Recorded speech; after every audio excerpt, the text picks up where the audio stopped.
এবার দেখুন মূলো বাটা, এই যে মূলো টুকরো টুকরো করে কেটে নিয়েছি। দেখুন মিক্সচারে বাটা করব, তাই এই যে ধুয়ে দিয়ে দিচ্ছি।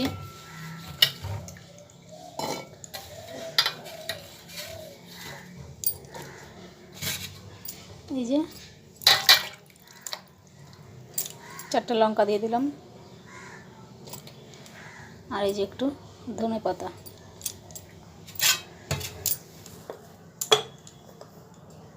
একটু লবণ দিয়ে দিলাম।